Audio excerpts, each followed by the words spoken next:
Donc là, on va faire des révisions juste sur le second degré. Donc le second degré, c'est assez facile. C'est f de x est égal à ax au carré plus bx plus c. Il faut automatiquement que a, donc ABC c'est des nombres, hein, c'est des réels, et il faut que a soit différent de 0 pour que ça ait un second degré. Si a vaut 0, ça disparaît, ça, et c'est un premier degré, c'est une équation de droite. Je retire, voilà. Ce sont des paraboles au niveau de la courbe. Donc là, le tracé de courbe, c'est une parabole qui peut être tournée vers le haut quand a est positif, et tournée vers le bas quand a est négatif. Alors, souvent j'ai des élèves qui se trompent. Quand on leur demande, on leur donne une fonction, 3x au carré, moins 4x plus 5, et qu'on leur demande de trouver les variations de f. Directement, ils partent sur delta, de au carré moins 4ac. Parce qu'on leur a appris qu'il fallait faire delta. Eh ben non, delta ça marche pas. C'est pas pour trouver les variations. Delta, c'est pour trouver les racines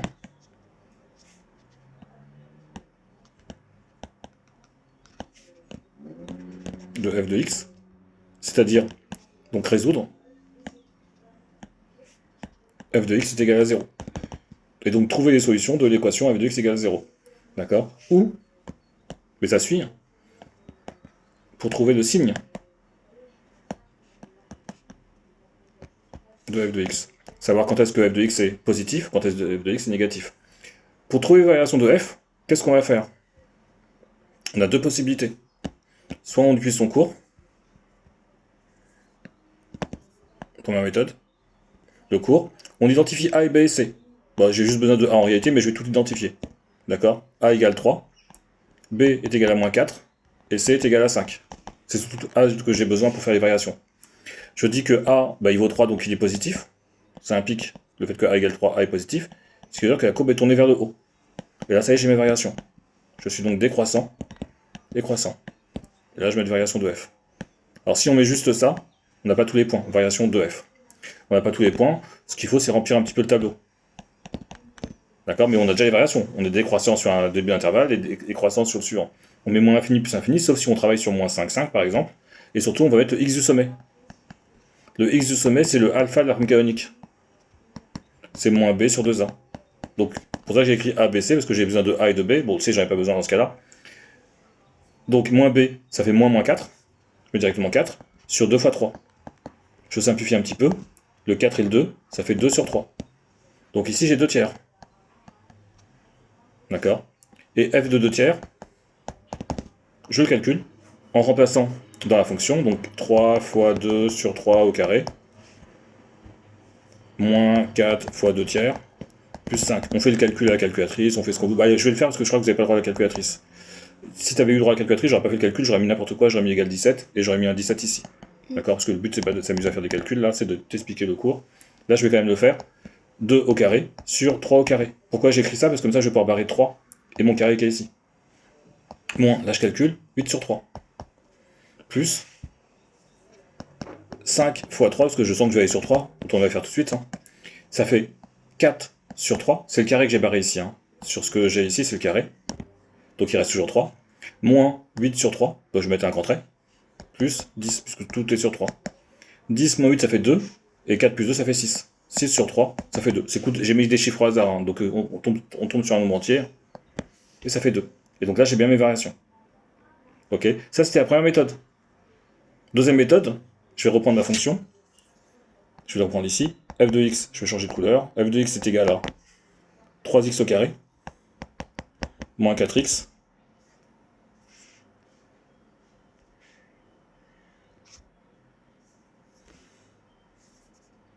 moins 4x plus 5, si je me souviens bien. Oui, j'avais ABC qui était ici.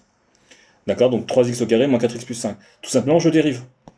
Alors juste avant de dériver, je dis que c'est un polynôme dérivable sur R. On dit sur quoi la fonction polynôme existe. Polynôme dérivable sur R. Un polynôme, c'est défini sur R, et c'est aussi dérivable sur R. Je dérive, ça fait 6x moins 4. Est-ce que c'est bon pour la dérivée? D'accord. Le carré il passe devant, ça fait 3 fois 2, il ne reste plus que x. Et moins 4x, ça fait moins 4, et plus 5, ça fait 0. Et je vais faire le signe de f' de x, donc je vais chercher, c'est un polynôme du premier degré. Pour chercher le signe d'un polynôme du premier degré, je résous une équation tout simplement. Quand est-ce que c'est positif?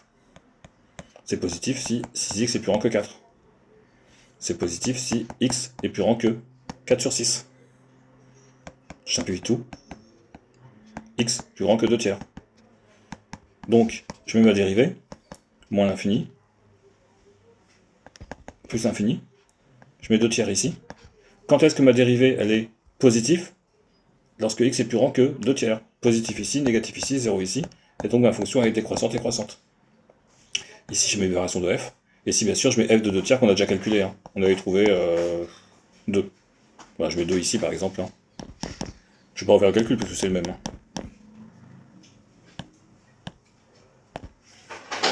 Donc, qu'est-ce qu'on vient de voir là? On vient de voir que quand j'ai un polynôme second degré, je peux faire les variations, et j'ai surtout pas besoin de calculer delta ni les racines. J'ai pas de racines, j'ai pas de delta, et pourtant j'ai mes variations. Et j'ai deux manières de le faire. Le court, ce que j'ai fait ici, qui est un petit peu long, alors qui est pas un petit peu long, c'est pas si long que ça, hein. Ou en utilisant la dérivation. Et j'obtiens bien sûr la même chose. C'est assez rapide à faire. Hein. Si jamais par contre on te demande de résoudre f de x est égal à 0, ou f de x plus petit que 0, ou f de x plus grand que 0, ou égal à 0, il peut y avoir des égales. Hein. Là, je vais avoir besoin soit de factoriser, soit delta. D'accord?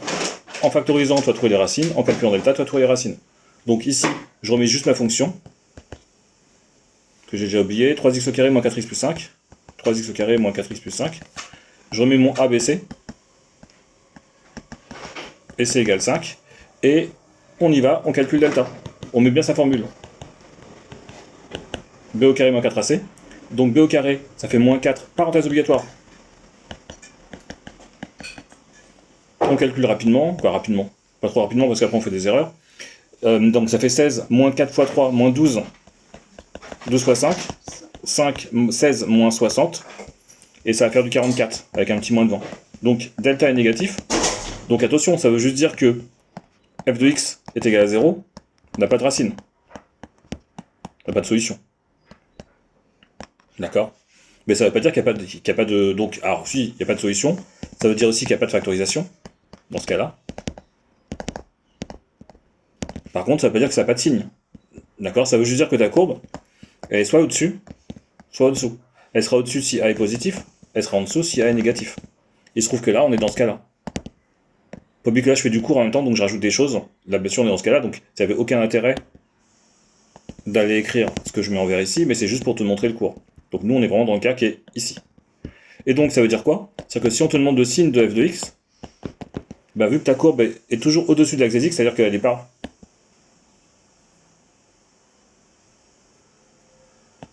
Elle n'est pas ici. D'accord? Vu qu'elle est toujours au-dessus, elle est toujours positive. Ok pour ça.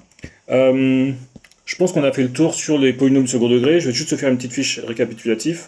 Donc f de x est égal à ax au carré plus bx plus c.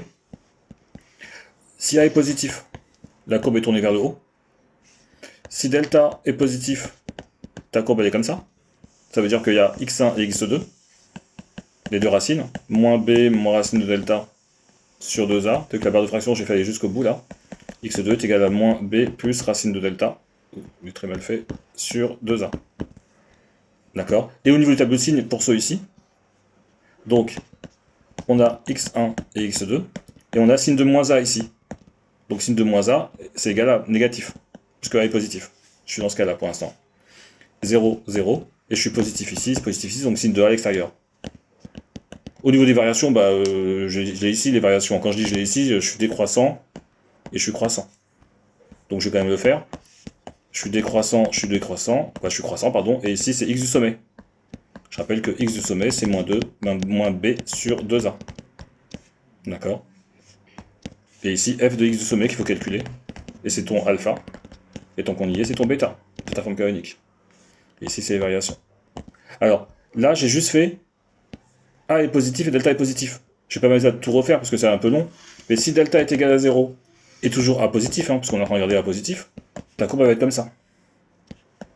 Donc, il n'y a qu'une racine, bah, c'est ton sommet, x0, qu'on appelle aussi x du sommet. Hein. C'est moins b sur 2a. Et tout simplement, en termes de variation, bah, je suis décroissant, croissant, je ne vais pas le refaire, ça sert à rien, parce que c'est la même chose que celui-ci. Et en termes de signe, par contre, en x du sommet, je veux 0 et sinon je suis toujours positif. toujours avec A qui est positif, mais delta qui est négatif, ta courbe va être au-dessus. Les variations, elles sont inchangées. Et au niveau du signe, donc il n'y a pas de racine, hein, toujours positif. D'accord? Donc ce que tu pourrais faire, c'est refaire un petit peu la vidéo, regarder la vidéo et refaire rapidement sur une feuille au fur et à mesure, tu fais pause, et tu refais un petit peu tout, sauf si tu connais tout par cœur, tu la refais juste rapidement et tu écris juste ce que tu connais pas. Si A est négatif, tout change en termes de forme de la courbe, elle est retournée vers le bas, et donc là tu auras trois possibilités, celle-ci, celle-ci, et celle-ci. Ici, f de x est toujours négatif, donc quand tu fais un tableau de signes, c'est toujours négatif. Ici, c'est négatif, sauf en ce point-là. Et ici, c'est négatif, sauf entre les racines. Je vais mettre un petit plus ici, où c'est positif. D'accord? Et après, tout le reste, c'est pareil. Alors juste, les formes factorisées, f de x est égal à petit a, x moins x1, facteur de x moins x2, ben, on imagine bien que c'est quand delta est positif. Deuxième forme factorisée, si delta, donc là c'est quand delta est positif, parce que sinon j'ai pas de x1 et de x2. Petit a, x moins x0 au carré, c'est quand delta est égal à 0. Et si delta est négatif, il n'y a pas de factorisation.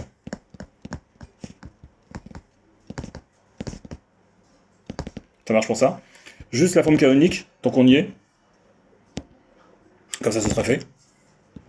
Donc on a f de x est égal à ax au carré plus bx plus c. Bon, je remets juste que a est positif, mais on a compris qu'on était sur le second degré, il faut que a soit positif. La forme canonique, c'est f de x est égal à petit a, x moins alpha au carré plus bêta.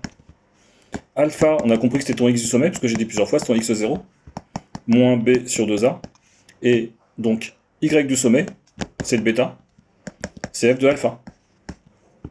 C'est-à-dire que quand tu remplaces dans cette fonction qui est ici, que je mets en noir, x par alpha, ça fait petit a, alpha moins alpha au carré, plus bêta, bah, alpha moins alpha ça fait 0, donc ça s'élimine. Et donc le x du sommet, c'est f de alpha que je calcule, et donc il vaut bêta. Je donne un exemple, si jamais on te dit f de x est égal à 3x au carré moins... Bah, je crois que c'est le même exemple que tout à l'heure. Si on veut la forme canonique, on calcule alpha, moins b sur 2a, donc c'est x du sommet aussi. Hein. Donc moins b, moins 4, ça fait 4, sur 2 fois 3, ça fait 2 sur 3. Je calcule le bêta, donc le y du sommet qui vaut bêta, qui vaut f de alpha, qui vaut f de 2 tiers. Je crois que j'avais déjà calculé, je crois qu'on avait trouvé 2. Hein. Bon, si c'est pas 2, c'est pas très grave. Donc on va supposer que c'est 2. Et donc, on écrit sa forme canonique, sa formule, x moins alpha au carré, plus bêta, il reste plus qu'à remplacer. 3, c'est le 3 qui est ici. Donc x moins 2 tiers au carré, plus 2, et j'ai ma forme canonique. Je calcule alpha, je calcule bêta. Est-ce que c'est bon pour vous? Des questions?